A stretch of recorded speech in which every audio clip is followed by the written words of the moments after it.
नाज़रीन गिरामी, वाक़या करबला को 14 सदियां बीत चुकी हैं, लेकिन आज भी इमाम हुसैन अलैहिस्सलाम के रोज़े पर शहज़ादा अली अकबर के मसाइब पढ़ना मना है और इमाम का हुक्म है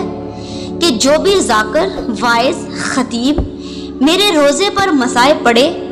वो ये कभी ना पढ़े कि मेरे जवान बेटे के सीने में जालिमों ने बर्छी कैसे मारी थी। उसकी वजह यह है कि शहजादा अली अकबर जवान थे और हम शक्ले पैगंबर थे। इमाम हुसैन अलैहिस्सलाम अपने बेटे शहजादा अली अकबर को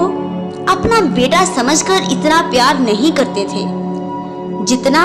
अपने नाना मोहम्मद की शक्ल को याद करके किया करते थे। यही वजह है कि जब इंडिया से आने वाले एक काफले में कुछ ज़ायरीन इमाम हुसैन ने एक आलमे दीन से शहजादा अली अकबर के मसाइब की फरमाइश की तो उस आलमे दीन ने शहजादा अली अकबर के मसाइब पढ़े, लेकिन जनाब रसूल खुदा उस आलमे दीन के ख्वाब में आए और फरमाया, खबरदार, आज के बाद मेरे बेटे के मसाइब ना पढ़ना, क्योंकि ये वो वाहिद शहादत है जिसे सुनकर मेरी बेटी फातिमा बेहोश हो जाती है।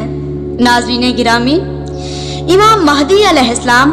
अपने ज़हूर के बाद शहजादा अली अकबर के मसाइब पढ़ेंगे और ये हक